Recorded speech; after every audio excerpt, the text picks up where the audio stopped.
오늘은 소화관의 분비 기능에 대해서 설명하도록 하겠습니다. 소화관에서 분비되는 분비액은 타액, 의액, 췌장액, 담즙, 장액 등이 있습니다. 순서대로 알아보도록 하겠습니다. 먼저 타액의 분비에 대해서 알아보도록 하겠습니다. 좌측 하단에 있는 그림은 사람에서 나타나는 큰 침샘들의 종류와 위치, 모양, 크기 등을 보여주고 있습니다. 사람한테는 페로티드, 서브만디블라, 서브링구알 이렇게 세 종류의 큰 침샘들이 각각 한 쌍씩 존재하고 있고, 그 외에도 작은 침샘들이 구강 내 여러 부위에 분포하고 있다고 알려져 있습니다. 그리고 큰 침샘들의 우리말 명칭은 주로 한글화된 용어를 현재 많이 사용하고 있지만, 아직까지도 예전에 사용하고 있던 한문 용어를 사용하는 경우가 많기 때문에 이 슬라이드에서는 두 종류의 한글 용어를 다 표시하였습니다. 그리고 오른쪽은 종에 따라서 큰 침샘의 모양과 위치, 크기 등이 다르다 하는 것을 보여주고 있는 그림이 되겠는데, 그렇지만 공통적으로 사람에게서는 볼 수가 없었던 볼샘 또는 협선으로 번역되고 있는 부칼 글랜드를 갖고 있다는 것을 알 수가 있습니다. 이어서 타액의 기능에 대해서 알아보도록 하겠습니다. 교과서에는 타액의 기능을 8가지로 설명을 하고 있습니다. 첫 번째로 제시된 기능은 소화 기능이 되겠는데, 많은 종류의 동물들한테는 침에서 아밀레이즈가 발견되고 있습니다. 아밀레이즈는 저장성 탄수화물인 아밀로즈를 분해하는 효소이기 때문에 육식동물과 속가동물에는 없다고 알려져 있습니다. 그리고 어린 반추리의 경우는 협선에서 지질분해 요소인 리페이즈가 분비된다고 알려져 있습니다. 그리고 타액은 윤활 작용으로서 기능하기 때문에 저작과 연화를 용이하게 하고, 그러한 이유로 저작 시 많은 양의 타액이 분비된다고 알려져 있습니다. 그리고 용매로서 작용을 하여 섭취한 먹이에서 특정한 성분들을 녹이기 때문에 이러한 성분들이 맛을 감지하는 미래에 도달하게 할 수 있게 해줍니다. 그래서 미각에도 관여한다 라고 설명을 하고 있고, 그리고 라이소자임과 같은 분해 요소라든가 또는 바이오카보네이트 또는 뮤신 이런 것들이 타액에 포함되어 있기 때문에 과도한 세균이 증식되는 것을 막고 치아를 보호해주는 역할을 한다 라고 설명되어 있습니다. 이어서 수분 조절에도 영향을 주게 되는데, 수분이 부족하게 되면 타액 분비량이 감소가 되기 때문에 구강이 건조하게 됩니다. 이러한 상태가 되면 갈증을 유발하게 되어 물을 섭취하게끔 유도하게 됩니다. 그래서 수분 조절에 도움을 준다 이렇게 이제 설명을 하고 있고, 그리고 바이카보네이트를 많이 포함하고 있기 때문에 이 바이카보네이트는 구강 내에서 증식하고 있는 여러 박테리아에 의해서 생성되는 이런 산들을 중화해주는 그런 역할을 한다 라고 이제 설명이 되어 있고, 그 외에도 이제 반추류의 경우는 아주 다량의 바이카보네이트를 포함하고 있는데, 이것은 구강뿐만 아니라 반추 위에서 존재하는 많은 미생물들에 의해서 생성되는 그런 산을 중화시켜서 반추 위의 pH가 너무 낮아지는 것을 방지해주는 그런 역할을 수행하고 있습니다. 그 외에도 중금속과 같은 이온을 배설해주는 그러한 기능이 있고, 또 개와 고양이 같은 경우는 타액을 몸에 발라서 물의 증발열을 이용하여 체열을 발산하는 그러한 기능도 할 수 있게 됩니다. 이번에는 타액의 분비 과정에 대해서 알아보도록 하겠습니다. 비반추 동물의 경우 선방세포에서 1차 타액이 만들어질 때 아밀라제를 포함하고 있지만 등장성으로서 분비되면서 소디움과 포타슘, 클로라이드, 바이카보네이트의 농도는 혈장과 유사한 이러한 특징을 갖게 됩니다.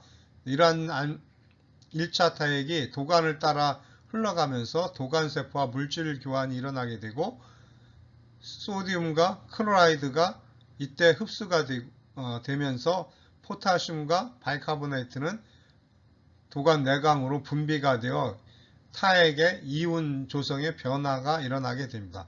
이 과정을 조금 더 자세하게 설명한 것이 오른쪽 그림이 되겠습니다. 그래서 위쪽이 도관 내강이고 아래쪽이 간질액 부분이 되겠습니다. 도관세포에 있는 운반체를 통해서 소디움과 포타슘은 이제 반대로 움직이게 되는데 소디움은 같은 운반체를 통해서 안으로 들어오고 포타슘은 바깥으로 나가게 됩니다. 한편 클로라이드와 바이카보네이트도 일종의 아니온 익스체인저를 통해서 클로라이드는 세포 안으로 이동이 되고 바이카보네이트는 도관 내강 쪽으로 분비가 됩니다. 이때 분비되는 바이카보네이트는 카보닉 아나이드레이즈에 의해서 지속적으로 생산되어 공급된다는 것을 설명하고 있습니다. 위산 분비 과정에서 다시 자세하게 설명을 하겠지만 카보닉 아나이드레이즈는 세포 안으로 확산되어 들어온 이산화탄소와 물 분자를 결합시켜 탄산을 만들거나 또는 그 역과정을 촉매시키는 그런 효소가 되겠습니다. 그런데 이 카보닉 아나이드레이즈에서 탄산이 만들어지게 되면은 탄산은 자연스럽게 수소이온과 바이카보네이트로 전리가 되고 이때 생성된 수소이온은 간질액 쪽, 우리 혈장 쪽으로 이동되어서 나가게 되고 바이카보네이트는 도관 내강 쪽으로 분비가 된다 하는 것을 보여주고 있습니다. 이어서 타액 분비량에 대해서 살펴보도록 하겠습니다. 사람은 하루에 1에서 1.5리터 정도의 타액을 분비하고 돼지는 15리터, 양은 6에서 16리터, 소는 100에서 180리터 정도의 타액을 분비한다고 알려져 있는데 이와 같이 반추동물은 단위동물에 비해서 좀 많은 양의 타액을 분비하는 것으로 알려져 있습니다. 그리고 아래 그림은 비반추동물과 반추동물에서의 그 이온 조성의 변화가 타액의 분비량에 따라서 어떻게 변하는가 하는 것을 보여주는 그림이 되겠습니다. 비반추 동물의 경우는 타액 분비량을 적을 때는 전체적으로 분비되는 이온들의 양도 적다라는 것을 알 수가 있습니다. 즉 전체적으로 저장성으로 분비가 되는데 점차 타액량이 증가가 되면은 포타슘 이온은 감소가 되지만 그 외의 이온들은 타액량이 증가함에 따라 점차적으로 증가되는 이런 양상을 보여주고 있습니다. 한편 반추동물의 경우는 분비량이 적을 때에도 등장성 상태로 분비가 된다는 것을 알 수가 있습니다. 즉 비반추동물의 경우는 저장성으로 상당히 적은 양의 이온이 분비가 되지만 반추동물의 경우에서는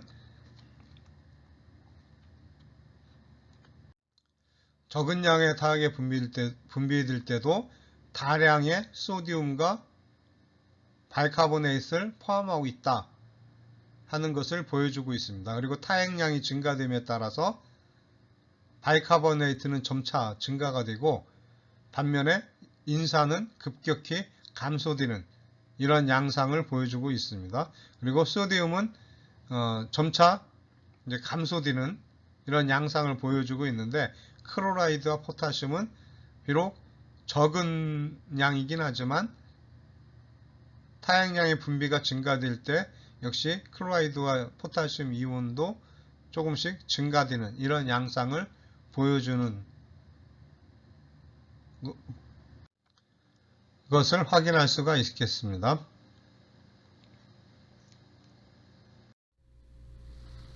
다음은 타액 분비의 조절에 대해서 살펴보도록 하겠습니다.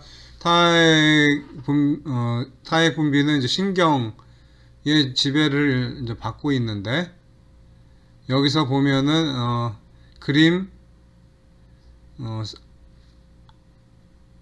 상부에 있는 그림에서 맨 오른쪽에 있는 그림을 보도록 하겠습니다.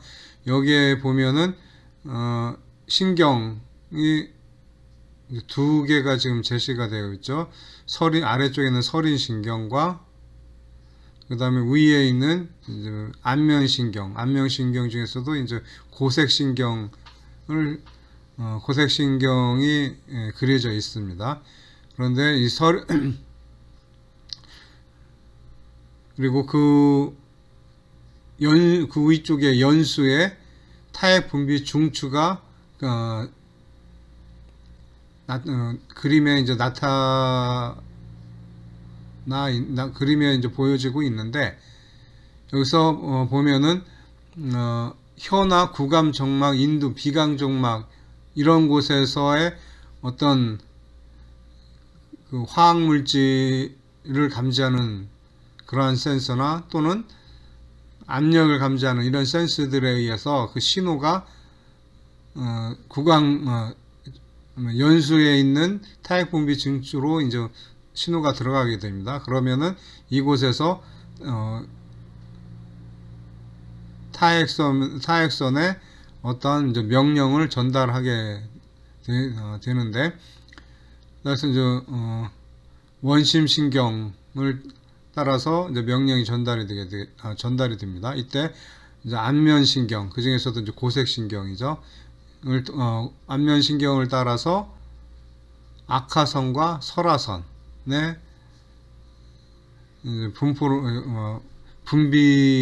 설하선의 분비를 조절하는 이런 명령이 내려가고, 그 다음에 설인신경을 통해서는 이하선의 명령이 내려간다 하는 것을 이제 그림으로 이제 나타나주고 있습니다. 여기서 보면 패로티드 글랜드가 설인신경을 통해서 신경이 분포하고 있다는 것을 좀 보여주고 있죠.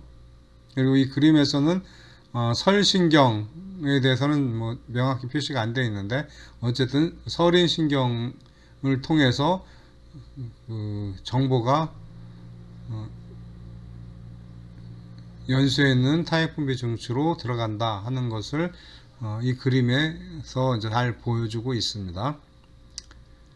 그 다음에 이제 교감신경과 부교감신경의 작용을 비교하는 그런 내용이 되겠습니다. 교감신경이 이제 활성화되면은 주로 이제 점액성 타액이 분비가 되고, 반대로 부교감신경이 활성화되면은 장액성 타액이 증가가 된다 하는 내용이 있습니다. 여기서 보면은 오른쪽에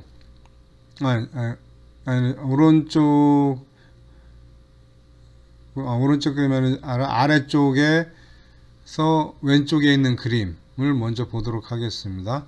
여기서 보면은 먼저 냄새나 또는 노즈아, 메스꺼움을 느끼거나 뭐 이런 상황이 있을 때 이것이 부교감 신경을 자극하고, 그러면 부교감 신경은 결국 콜리너직 뉴런이 활성화됨으로 인해서 여기 보면 무스카리니 리셉터에 작용하는 걸로 되어 있습니다. 이래서 결과적으로 지금 위에 보면 장액성이라고 그랬죠. 장액성이라는 것은 결국 타액량, 바이카보네이트이 많이 들어있는 그러한 타액을 분비한다 하는 그런 내용이 되겠습니다. 그리고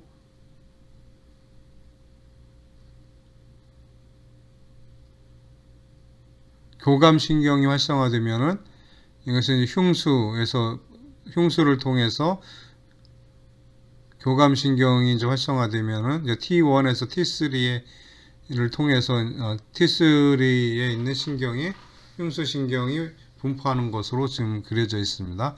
이것은 이제 베타 수용체에 작용을 해서 사이클 AMP를 증가시켜서 결국 타액의 분비를 증가시켜 준다고 했는데, 근데 교감신경은 점액성 타액을 분비시켜 준다고 그랬습니다. 교감신경, 부교감신경 전부 타액의 분비를 증가시켜 주는 역할을 하지만, 부교감신경은 주로 바이카보네이트이 포함되어 있는 주로 액상 성분을 많이 분비시키는 역할을 하고, 교감신경은 소화효소를 많이 포함하고 있는 타액을 분비시켜주는 그런 역할을 하게 됩니다. 그것이 이제 아래에 왼쪽에 있는 그림에 대해 그림에서 설명이 되어 있습니다. 그리고 부교감신경을 억제하는 쪽으로는 탈수가 오거나 그 다음에 뭐 공포를 느끼거나 잠을 자거나 할 때는 부교감신경이 억제돼서 타액 분비 역시 억제된다. 뭐 그런 내용이 되겠습니다. 그리고 이제 아트로핀을 처치하면, 아트로핀은 무스카리닉 수용체의 안타고니스트이기 때문에 이러한 부교감신경에 의한 타액 분비를 억제시켜준다. 그러한 설명이 되겠습니다. 그리고 이제 오른쪽에서 아래에 있는 이 그림을 보면은 두 개의 반사를 설명을 하고 있습니다. 단순 반사와 조건 반사에 대한 설명이 되어 있는데, 이것은 이제 구강에서 압력 센서나 또는 화학 센서가 활성화되면은, 즉 음식물이 입 안에 들어와 있다 하는 그런 신호가 이제 들어오게 되면은 이 신호는 연수에 있는 타액분비센터에 자극을 해서 이 타액센터로부터 결국 자율신경계를 통해서 결과적으로 타액 분비를 증가시켜주는 이러한 반사가 일어나게 되죠. 이것을 단순 반사라고 얘기를 합니다. 심플 리플렉스라고 설명이 되어 있는데, 그에 반해서 조건 반사는 대뇌 피질에서부터 명령이 타액 분비 중치에 내려와서 결과적으로 타액의 분비량이 증가되는 이러한 것을 조건 반사라고 얘기를 하고 있습니다.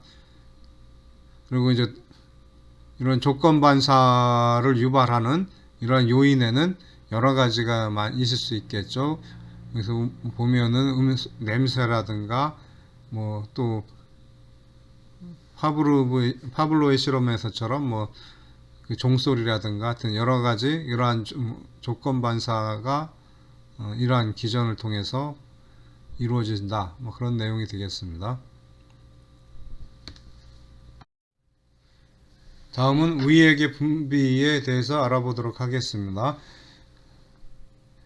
전에 위 운동에 관해서 설명을 할 때는 위 구분을 위저부, 위체부, 유문동 이렇게 이제 구분을 하였었는데, 근데 분비의 관점에서 보면은 분비선이, 그러니까 어떤 분비선이 얼마나 존재를 하느냐를 기준으로 구분을 하게 됩니다. 그래서 조직학자들은 주로 이제 이 방법으로 구분을 하기 때문에 분문부, 위저부, 유문부 이렇게 구분을 하게 됩니다. 분문부는 식도와 위가 만나는 그 좁은 범위를 분문부라고 하고, 그리고 운동을 설명할 때 나눴던 위저부와 위체부를 합쳐서 보통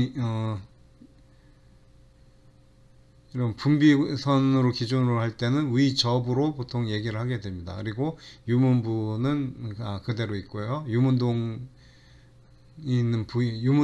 이제 유문부가 되겠죠.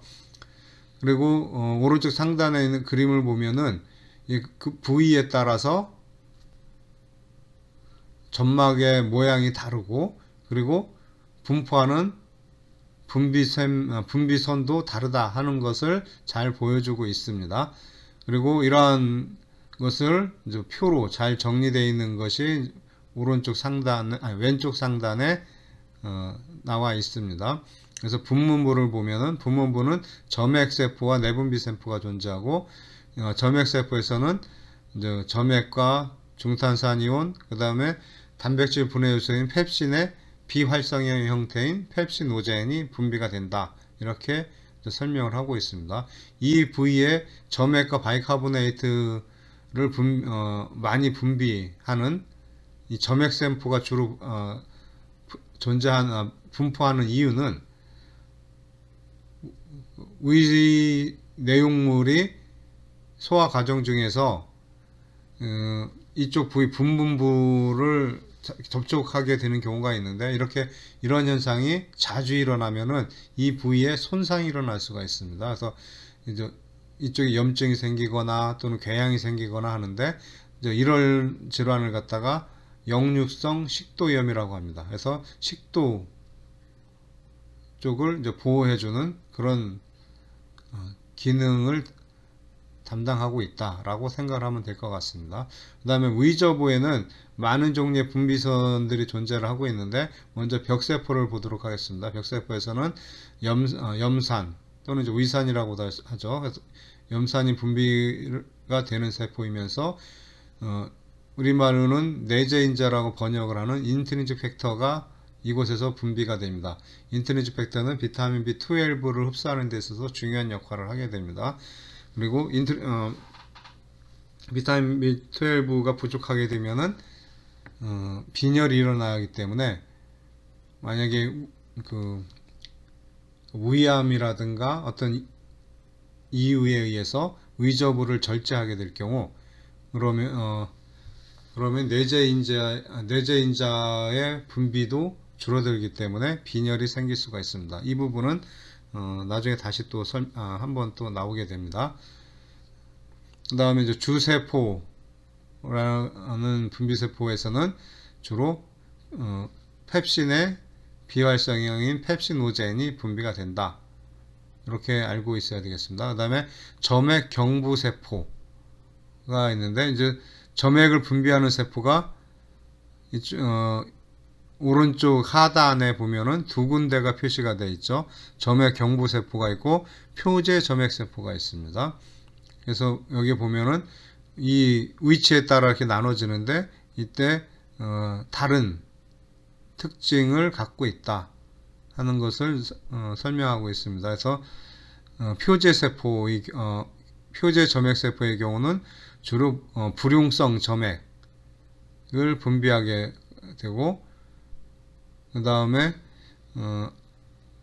안쪽에 있는 점액 경부세포에서는 주로 수용성 점액을 분비한다 하는 것이 오른쪽 하단에 있는 그림에 설명이 되어 있습니다. 그리고 표에 보면은 역시 점액과 중탄산이온 펩시노젠, 그러니까 분문부에 있는 점액세포와 거의 같은 내용물을 분비하는 것으로 이제 알려져 있습니다. 그 다음에 엔테로크로마핀이라는 세포가 또 존재하는데, 이것은 내분비 세포입니다. 그래서 요 근래는 이 부분 엔테로크로마핀 셀의 중요성이 많이 알려지고 있는데, 이 세포에서는 세로토닌, 그러니까 우리가 흔히 뇌에서 정서 안정에 중요한 역할을 한다고 알려져 있는 이 세로토닌이 사실상 소화관에서 훨씬 더 많이 분비가 됩니다. 그러니까 90% 이상이 소화관에 존재를 하는데, 이때 위저부에 있는 엔테로크로마핀이라는 이 내분비 세포에서도 역시 세로토닌을 분비한다고 알려져 있습니다. 그 다음에 유문부에서는 역시 이제 점액세포가 존재하고, 그 다음에 이제 다른 부위와 다른 점은 G세포가 존재한다는 것입니다.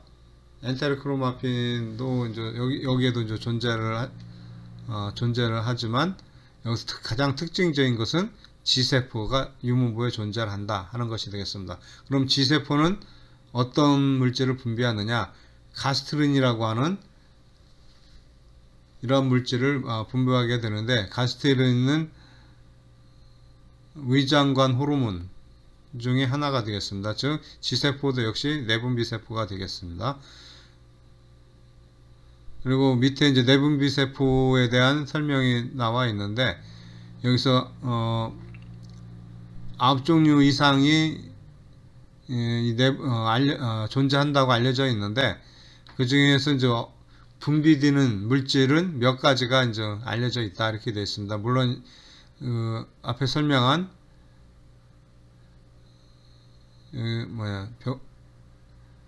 엔테르코마핀이라든가 G세포는 이미 설명이 잘 알려져 있기 때문에 별도로 내분비세포라고 표시가 안 되어 있죠. 근데 이 외에 이제 D세포나 A세포가 존재를 한다 이렇게 되어 있습니다. D세포에서는 소마토스타틴이라는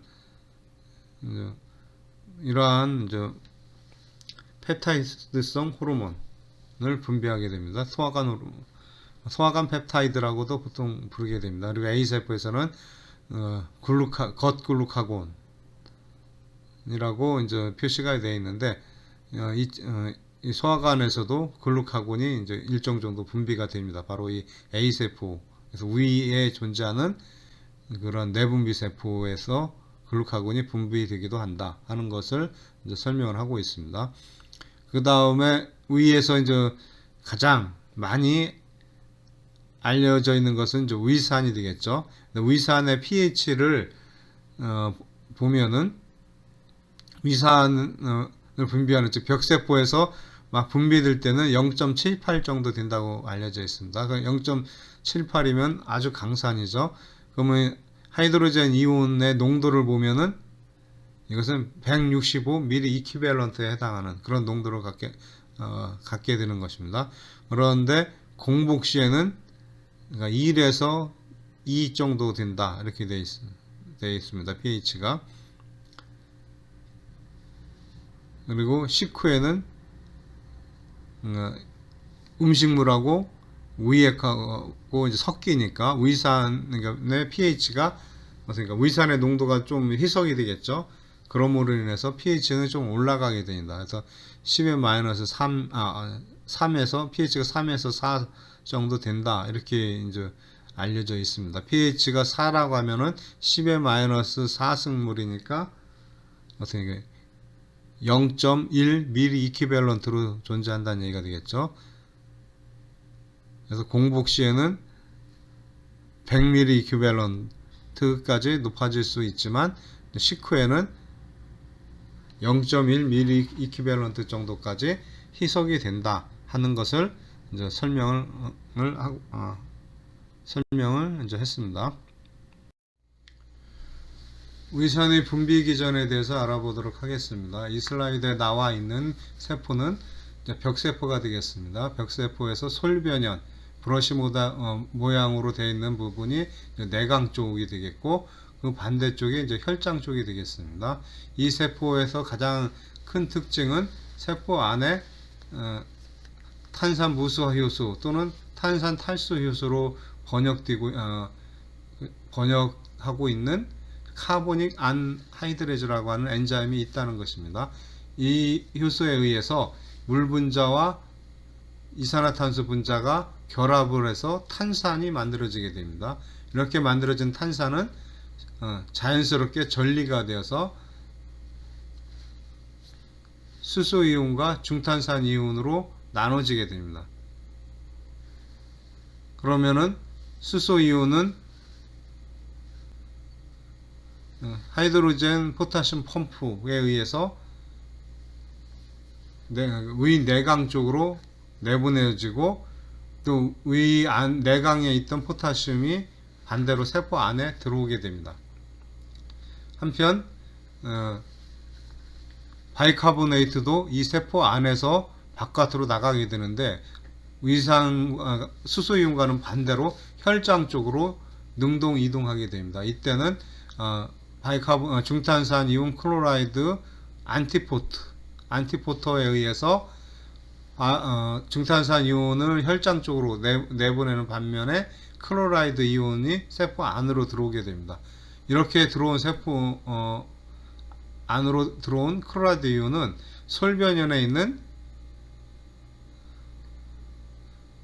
클로라이드 펌프에 의해서 위 내강 쪽으로 분비됩니다. 따라서 이러한 과정이 결과적으로 내강의 수소이온과 클로라이드 이온을 내보내게 되는 것이니까 바로 위산을 분비하는 기전이 되겠습니다. 자, 이상으로 그러니까 위산이 만들어져서 분비되는 이러한 과정을 이제 설명을 했는데, 근데 여기서 가장 중요한 특징이 탄산 무수화 요소라고 그러니까 설명을 탄산 무수화 요소가 세포 안에 있다라는 것이 이 세포의 가장 큰 특징이라고 이제 얘기를 했었는데, 이 탄산 무수화 요소는 지금 벽세포 안에서는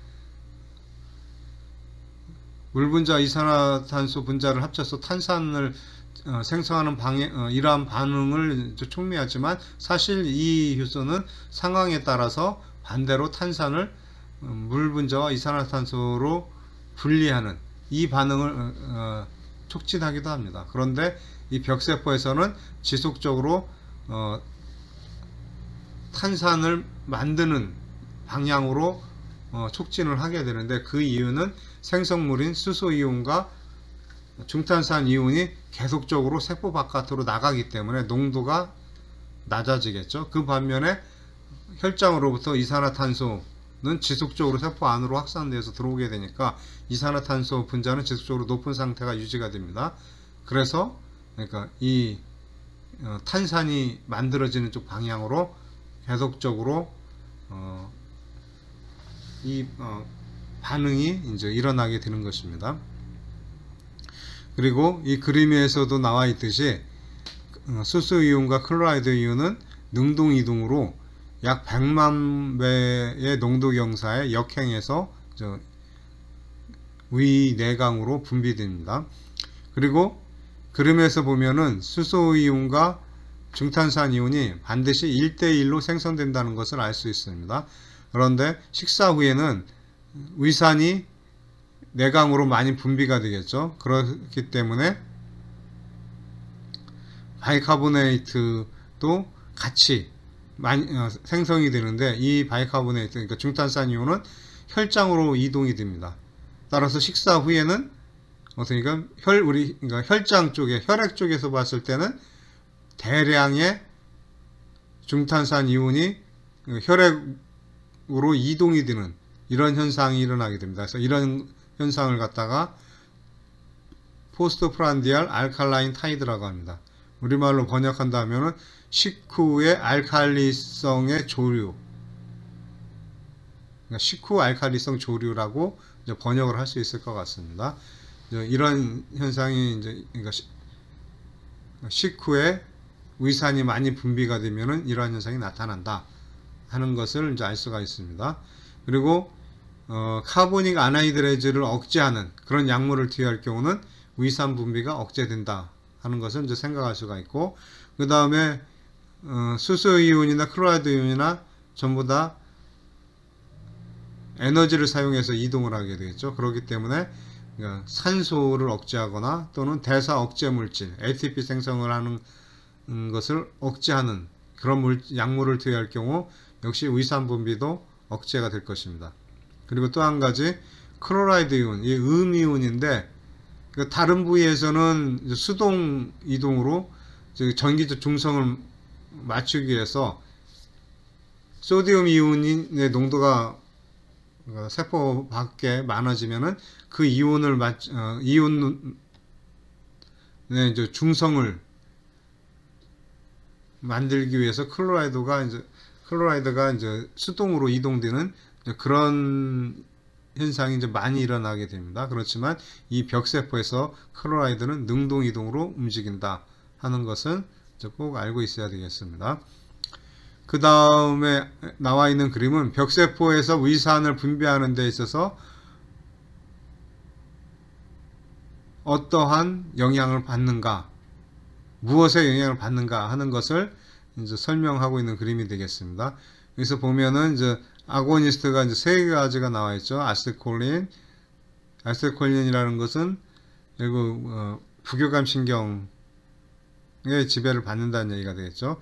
그 다음에 가스트린, 그 다음에 히스타민이 이제 아고니스트로 작용해서 이 벽세포로부터 위산의 분비를 증가시켜준다 하는 것을 설명을 하고 있습니다. 그런데 그 기전을 보면은 히스타민은 사이클릭 AMP를 농도를 증가시켜서 결과적으로 위산 분비를 증가시켜주고, 그 다음에 이제 가스트린이나 아세틸콜린은 세포 내 칼슘 농도를 증가시켜서 결과적으로 위산 분비를 증가시켜준다 하는 그런 이제 설명이 돼 있고, 그런데 이러한 것들이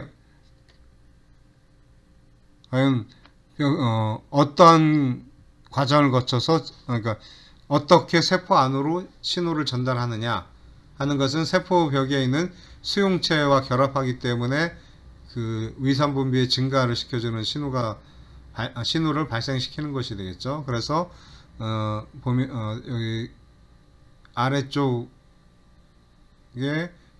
작은 표가 또 하나 나와 있습니다. 여기에 보면은 아세틸콜린의 수용체로서 M3, 무스카리닉 3 수용체가 있고, 가스트린의 수용체는 CCK, 그러니까 킬레시스토킨, 뒤에 또 나오겠습니다. 그 위장관 호르몬으로서 아주 대표적인 것이 되겠는데, 이전에도 한번 설명을 했던 것 같습니다. 킬레시스토킨의 수용체인 CCK2B, 그리고 가스트린, 그러니까 이 수용체는 그러니까 CCK와 가스트린을 다 감지하는 그런 수용체인 것 같습니다. 그래서 이 수용체에 작용을 해서 결국 위산 분비를 증가시켜주고, 히스타민은 H2 리셉터에 결합을 해서 이제 위산 분비를 증가시켜주는데, 그런데 사실 많은 환자들 중에 그 위산이 지나치게 많이 분비가 돼서 문제가 되는 경우가 있습니다.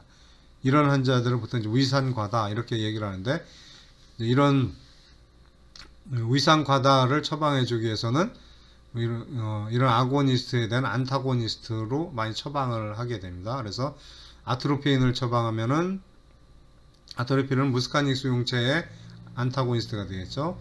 그래서 역시 이제 위산 분비가 증가되는 것을 차단해 준다 하는 것을 이제 설명을 하고 있고, 가스트린의 수용체를 억제해 주는 것은 프로블루마이드가 이제 그런 작용을 한다 되어 있습니다. 그리고 히스타민의 안타고니스트로서 시메티딘, 즉 위산과다 처방약으로 좀 많이 사용되는 그런 약물이 되겠죠. 시메티딘이 이제 위산 분비 과다되는 것을 막아주는 그런 역할을 한다 하는 것을 이제 알고 있으면 되겠습니다.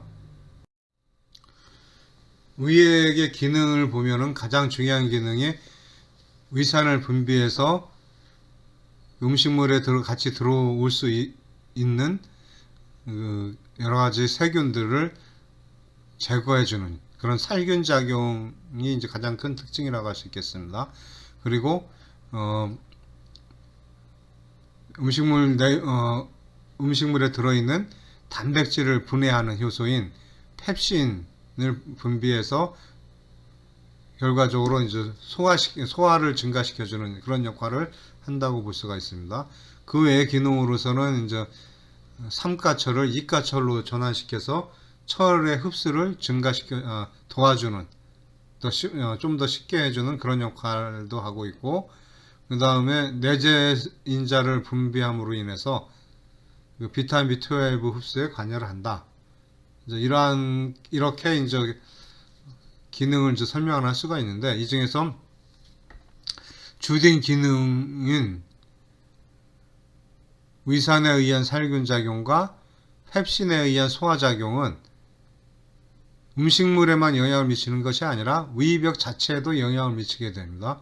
그렇기 때문에 위벽은 이 두 요소의 공격으로부터 위벽을 보호해야 되는 이러한 점막 보호하는 그러한 메커니즘이 존재하게 됩니다. 그래서 의점막 보호 그 기전을 크게 이제 두 가지로 이제 먼저 구분을 할 수가 있죠. 첫 번째는 단백질 분해 요소로부터의 보호를 이제 할 수가 있는데, 이것은 표제 세포에서 분비되는 점액층이 그 점막 표면에 점액층이 이제 붙어 있게 되는 겁니다. 그래서 이 점액층이 직접적으로 펩신이 위벽에 도달하지 못하게끔, 위벽에 도달하지 못하게끔 그 점액이 이제 막아주는 그런 역할을 하고 있습니다. 그런데 이제 스테로이드 약물이라든가 ACTH 또는 아스피린, 인도메타신 이런 약물을 이제 섭취하게 될 경우는 위 점액의 분비가 감소가 됩니다. 그렇게 되면은 펩신이 위벽에 접근할 수 있는 가능성이 많아지겠죠. 그래서 접근이 되면은 결국 위벽도 소화를 시키게 됩니다. 그래서 위궤양이 생기게 된다 하는 것을 이제 알고 있어야 되겠습니다. 다음 이제 위산으로부터의 위벽을 보호하는 이런 기전은 어떻게 되냐면, 일단 상피세포가 서로 연결되어 있을 때 그 상피세포가 서로 타이트 정션으로 서로 이제 연결이 되어 있는데, 이쪽에 어떤 그 차지를 갖고 있는 그러한 성분들이 있기 때문에 위산도 역시 차지를 갖고 있죠.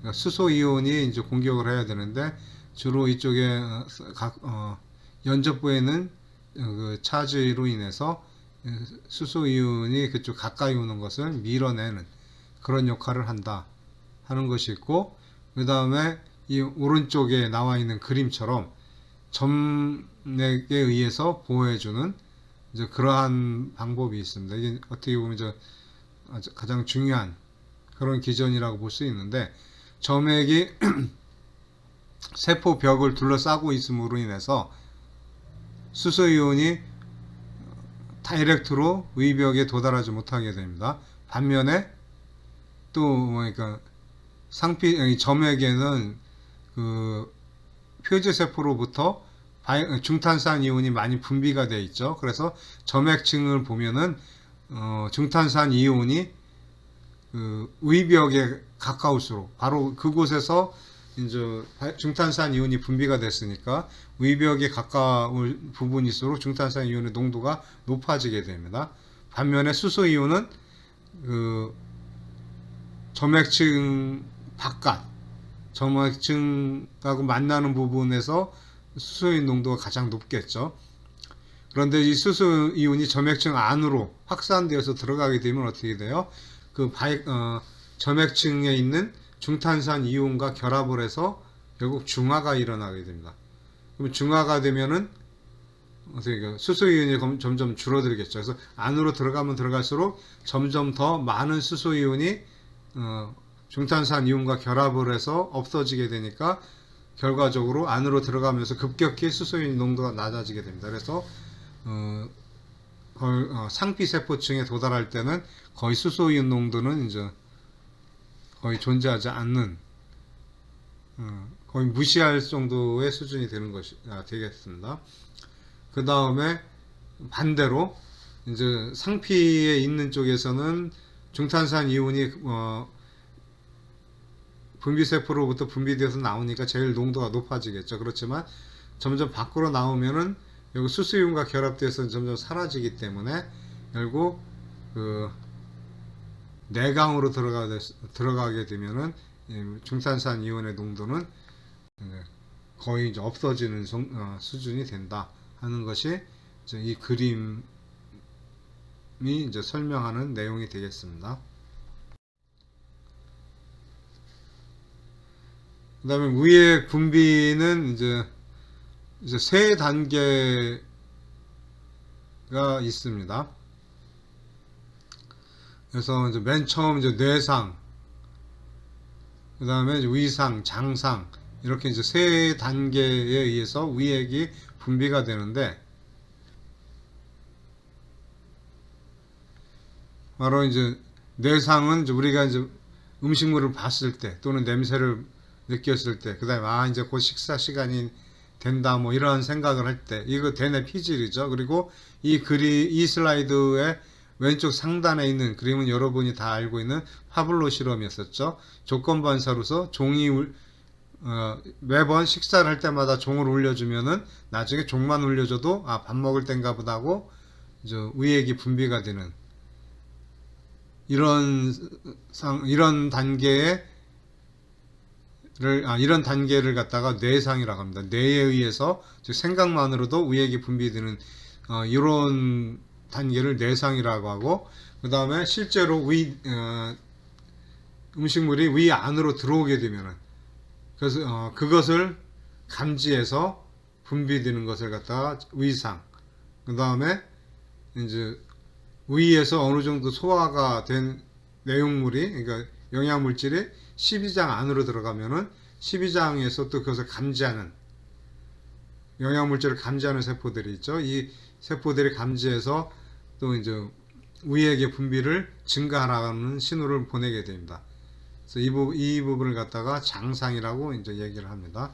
그래서 이렇게 세 단계에 걸쳐서 위액이 분비되는데 제일 많이 분비되는 시기는 뇌상이다 하는 것이 이제 오른쪽 상단에 이제 있는 그래프로서 이제 설명을 하고 있습니다.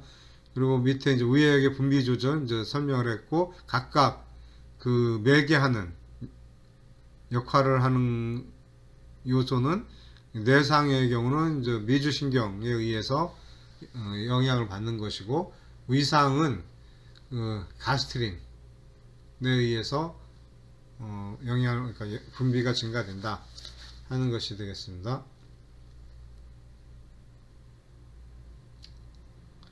그 다음에 이제 장상은 이제 장에서 분비되는 장내분비 세포에서 분비되는 가스트린에 의해서 매게 될 거다라는 추정을 하고 있습니다. 이 슬라이드에서는 췌장액의 분비율에 따라서 pH나 삼투압 그리고 전해질이 어떻게 변하는가 하는 것을 이제 설명을 하고 있습니다. 자, 그림에서 이제 위에 있는 그림은 pH 변화하고 아래에 있는 그림은 이온 농도 변화를 나타내주고 있습니다. 여기서 위에 있는 그림에서는 또 삼투압 또 이제 같이 표시가 되고 있는데, 췌장액이 이제 분비가 될 때, 분비되는 시기에서는 pH가 적은 양이 분비될 때는 pH가 그렇게 이제 높지가 않죠. 7.8보다 조금 낮은 상태로 이제 분비가 되는데, 분비량이 많아지면 많아질수록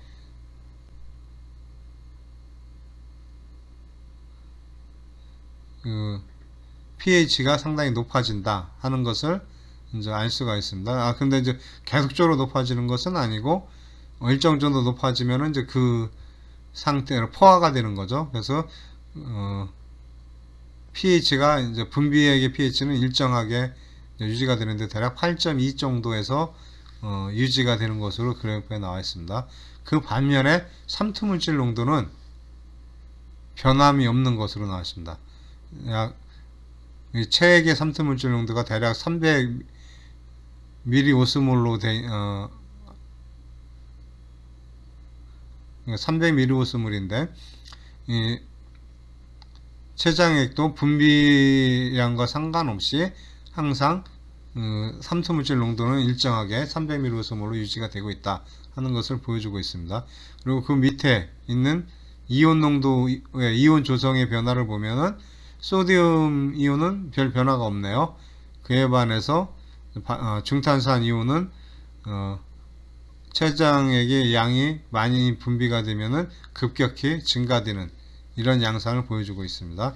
그 다음에 중탄산 이온과는 정반대로 클로라이드 이온은 오히려 억제되는, 분비량이 감소되는 이런 양상을 보이고 있습니다. 이것은 중탄산 이온의 양이 증가되는 만큼 같은 양의 클로라이드 이온이 이제 줄어든다 하는 것을 보여주고 있죠. 이것은 도관을 통해서 내려갈 때 바이카보네이트는 내강 쪽으로 분비가 되고 클로라이드 이온은 도관세포에서 세포 안으로 흡수가 된다 하는 것을 이제 알 수가 있겠습니다. 그리고 포타슘 이온은 분비량과 상관없이 항상 일정한 농도를 유지하는 것으로 나와 있습니다. 그래서 이러한 결과를 보면은 결국 소디움과 포타슘의 변화가 없고, 그 다음에 클로라이드와 중탄산 이온도 합친 양에 있어서는 결과적으로 같겠죠. 서로 이제 맞교환이 되니까. 그래서 삼투물질의 농도는 췌장액의 분비량과 상관없이 항상 일정한 값을 나타내게 된다 하는 것을 이 그래프를 통해서 알 수가 있겠습니다. 그리고 이제 췌장액이 최대로 분비가 될 때 약 150ml 이퀴밸런트로 분비가 된다고 해서 이 농도로 분비가 된다고 합니다. 그에 반해서 이제 클로라이드는 20ml 이퀴밸런트 정도가 분비가 된다. 그런데 이제 말의 경우는 좀 이제 다른 특징을 갖게 되는데, 췌장액이 최대로 분비될 경우조차도 중탄산 이온과 클로라이드 농도가 비슷하게 유지가 된다 이렇게 되어 있습니다. 그러니까 췌장액이 이제 12장 안으로 들어올 때는 중탄산 이온이나 클로라이드 이온이 농도가 비슷하다. 말의 경우가 그렇다는 얘기입니다. 왜 그러냐? 그 부분은 좀 더 후에 이제 설명을 하도록 하고, 그 다음에 이렇게 농도가 비슷하게 분비가 되지만 소장을 이제 통과하면서 결국 이 췌장액은 소화관을 따라 계속 흘러가다가 이제 대장으로 넘어가겠죠. 그런데 소장을 이제 통과할 때 이때 중탄산과 클로라이드의 교환이 이루어진다. 그래서 중탄산 이온은 내강으로 이제 분비가 되고 클로라이드 이온은 이제 소장 상피세포에서 흡수가 이루어진다는 거죠. 그래서 회장 말단부에 가게 되면 회장 말단부에서 또 맹장으로 넘어갈 때는 중탄산 이온이 100ml 이퀴밸런트 정도로 높아진다 하는 것을 이제 설명을 하고 있습니다. 말의 경우는 왜 이런 식으로 처음부터 고농도의 중탄산 이온을 분비하지 않고 나중에 대장으로 넘어갈 때 고농도가 되게 하느냐 하면은, 말의 경우는 대장에서의 소화가 굉장히 중요한 그러한 동물이죠. 그렇기 때문에 대장에서 미생물에 의한 소화가 많이 일어나게 됩니다. 그럼 이 미생물에 의해서 많은 산이 발생이 돼요. 근데 또 이렇게 이제 산이 쌓이게 돼서 pH가 내려가면은 또 미생물이 오히려 더 이상 활동력이 떨어지다가 pH가 많이 떨어지면 오히려 이제 사멸하게 됩니다. 그렇기 때문에 대장의 pH를 항상 중화시켜줄 그런 필요성이 있는데,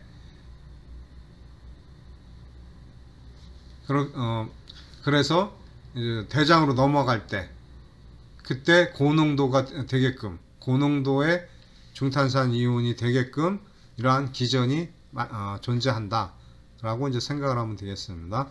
그래서 결국 12지장에 들어올 때부터 굳이 고농도를 유지할 필요가 없는 거죠. 오히려 대장으로 넘어갈 때 그때 고농도로 해서 고농도가 넘어가면 되니까 그러니까 췌장에서 분비될 때는 비슷한 농도로 분비가 됐다가 소장을 지나가는 그 도중에 이제 중탄산 이온의 농도를 높인다 하는 것을 이제 설명하고 있습니다. 그 다음에 췌장액의 분비량을 보면은 이제 체중 100kg당 그러니까 하루에 분비되는 양을 보면은 말의 경우는 10에서 12L 정도 분비된다고 먼저 알려져 있습니다. 그에 반해서 소는 3에서 5L. 소가 타액을 분비할 때는 무려 100L 이상을 분비가 하는데 췌장액은 이제 3에서 5L의 아주 상대적으로 아주 적은 양만 분비가 되고 있습니다. 여기 말은 상대적으로 아주 높은 췌장액의 분비량을 보여주고 있죠. 양도 0.5에서 1L밖에 분비를 하지 않습니다. 즉 소와 양은 반추동물이죠. 그래서 위에서 이제 일어나는 소화가 주딘 소화 과정이 되겠습니다. 물론 이제 말과 마찬가지로 위에서도 이러한 반추동물은 미생물에 의한 소화가 많이 이루어지겠죠. 그래서 미생물에서 만들어지는 그 산을 중화시켜 주기 위해서 다량의 타액을 분비하지만 췌장액을 많이 분비할 필요는 없겠죠. 그에 반해서 말의 경우, 그러니까 단위 초식 동물의 경우는 소화 과정이 주로 대장에서 이루어지기 때문에 결국 췌장액의 분비량을 많이 췌장의 분비량이 많다 하는 것을 이해하면 될 것 같습니다.